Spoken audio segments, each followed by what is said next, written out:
up, guys? It's Bankrupt back with another video, and today we're back on Star Rail. You already know. And today we're just gonna talk really quickly about what Relics said you should be farming for your Imbibitor Lunae. It's real simple though. It's real simple. That's the good thing about it, right? Personally believe that the Repellent Arena is probably the best, like, you know, the two-piece that you can put on him currently, because the rest just don't seem like they benefit him too much. But this one increases the wearer's crit rate by 8%, which is nice. And then when the crit rate reaches 70% or higher, his basic attack and skill increases by 20%, which seems very beneficial because you'll get the 20% attack, basic attack, which he's always launching basic attack, technically, because you're enhancing his base attack. But I guess the part where you might miss out on, which I do wonder how it is, because it's the skill damage, but you're not using a skill, you're using enhanced basic attack.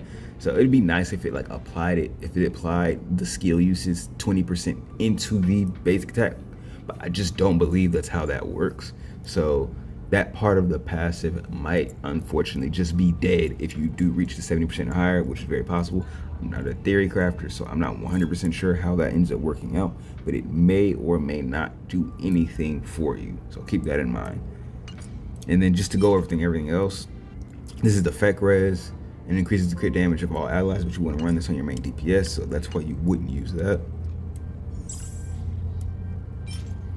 And then this is straight defense, so unless you're making him tanky, you won't need that. And then this is the increases the wearer's crit rate by 8%, same thing as the last. Your crit rate reaches 50% or higher. Your ultimate and follow-up attack damage increased by 15%, which is essentially useless because he does not activate follow-up attacks. Even though he is in the destruction category, he doesn't have follow-ups. So it's no reason to invest in that piece because you're not doing any follow-ups, and most of his damage appears like it will be coming from his enhanced basic attack and not his ult. So you want to boost up his basic attack rather than his ult. And on this one, you have the Pan-Galactic Commercial Enterprise. And this is effect hit rate, which is immediately already out of the equation because he doesn't need effect hit rate because he's not providing any status effects, so you really already don't need this. And then meanwhile, the wearer's attack increases by 25%, equal to 25% of the amount of effect hit rate, up to a maximum of 25%. And once again, we're not really scaling him off of his effect hit rate, so this is pretty useless. It's just not anything that you need because you're just getting a 25% increase equal to 25% effect hit rate, so this is just useless. This is also a pretty bad set, honestly, but I still run it anyway. But increases the wearer's crit damage by 16%, and then the wearer's crit damage reaches, when the crit damage reaches 120% or higher upon entering battle, the crit rate increases by 60% to the end of their first attack.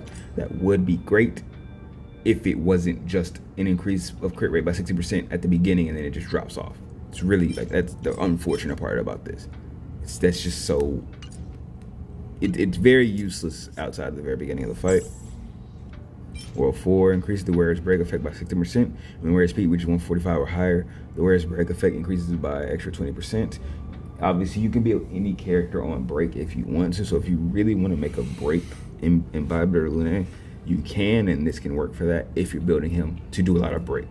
But he's only attacking 3 characters at a time with his enhanced basic attack, so might not be the most beneficial. It'd be different if he was attacking 5 people on screen and they all happen to have imaginary weakness and you are breaking 5 people, sure, but the fact that he's only attacking 3 with his enhanced basic attack, I would not build him on this. But I guess for like single target, it might be pretty crazy. So like I said, if you want to build break, it doesn't hurt to have a break effect version and a regular just DPS version. It doesn't hurt.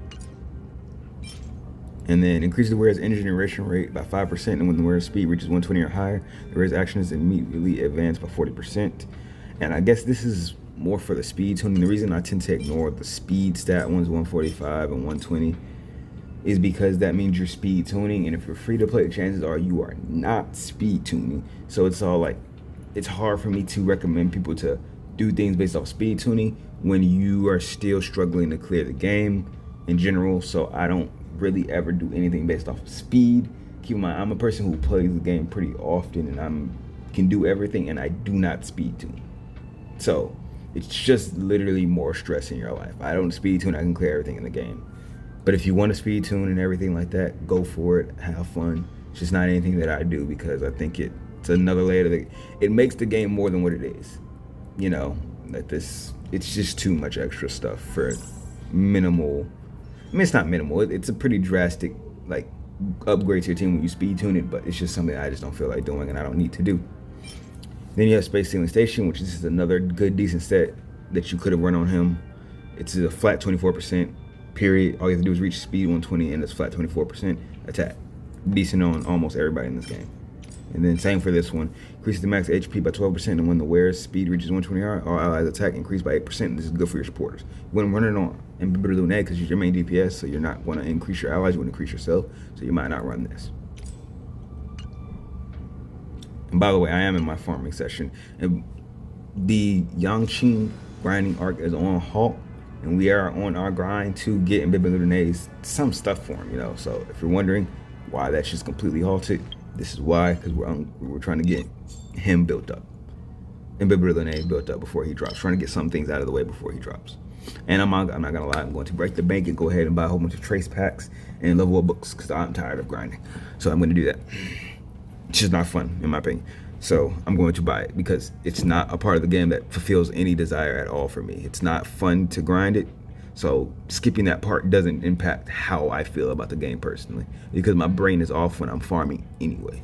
So I'll just throw it out there now. So obviously the first two sets are already out of the win because you don't need those. He's not those elements. He's not physical, so all of those immediately out. Don't even look at him. Thief of Shooting Meteor. This is possible if, once again, if you're building him on a break effect, then you might be able to make this work. Throw it on, still with your attack, crit, and substats all up in there. But if you're building break effect and Imbibitor Lunae, go for this. It'll work out. It'll be nice. Run it if you're building that break version. If for some reason, there's no reason you should ever be running this. There's nothing to it. Musketeer Wild Wheat, this is probably what you'll be running on him. This set has really been crazily, it's insane how universal this set has been since the game has dropped. It's very interesting how good this set is because it's like the first set that you get and it's still very viable right now. And it's just a flat increase of attack by 12% for 2-piece. And then the wearer speed increases by 6% and basic attack damage increases by 10%. So once again, he's a basic attack theme with his enhanced basic attack. So I'll probably be running this set for the 18%, or not 18%, sorry, 22% attack increase along with the other percentage bonus that he gets from the 20% basic attack bonus that he gets from the 2-piece set, and hopefully the other part will trigger. I don't think it does, but if the other part triggers the skill into the attack, the enhanced basic attack, he's cooking, but I don't think it does that, so probably ignore that.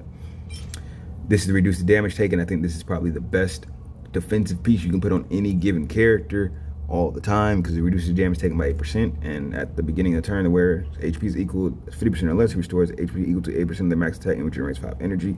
This piece is amazing for survivability, so if you want to build him tanky so he can live and you're not really so much worried about damage, he's doing a moderate amount of damage, you go for your attack stats on this, go for it. I think it works all the time. You're just overall reducing some of your main, like you're losing a percentage of attack versus using this, obviously. But if you go for the same substats, you'll be losing out on 22% attack, just flat. Don't need quantum, ignore that. Don't need lightning, don't need fire. Once again, this is another possibility. Increase the defense by 15%, increase the max damage that can be absorbed by the shield created by the wearer by 20%, but that part will be dead. So if you just run the 2-piece, you get the defense part of it, which is decent. So you use the defense part of that and the reduced damage taken if you mix these up together. But don't see why you would do that. I just run this fully, personally. Then, Wastelander. This is probably what the other one that people will be running on them. You have the increase in imaginary damage dealt by 10%, which is nice. It's just increased imaginary damage, so get a flat 10% on that. And then when attacking debuff enemies, the rarest crit rate increases by 10%, and their crit damage increases by 20% against imprisoned enemies. Now, this may work very well if you are running a full imaginary team, because chances are the enemies will be in an imprisoned state when you're running Welt and other things like that. So if you're not running Welt, on the other hand, I don't think you're gonna run this set on your Imbibitor Lunae, because you're not gonna have people in prison that often, especially if they don't have the weakness type, then it's dead.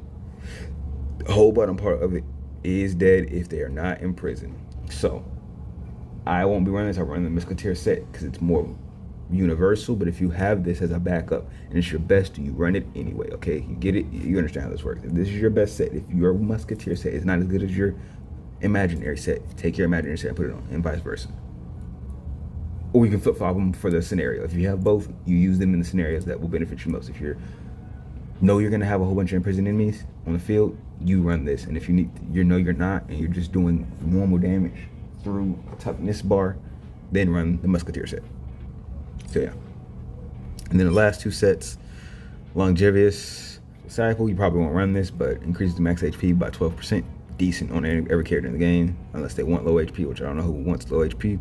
Then when the wearer is hit or has their HP consumed by an ally or themselves, their crit rate increases by 8% for 2 turns. So if you run a 2-piece, you get a benefit, but if you don't, the rest of this is useless because you have to attack yourself or an ally, or your ally has to attack you, and there's no way to actually attack your own self in this game, and the only person that can hurt themselves are Arlen and Blade.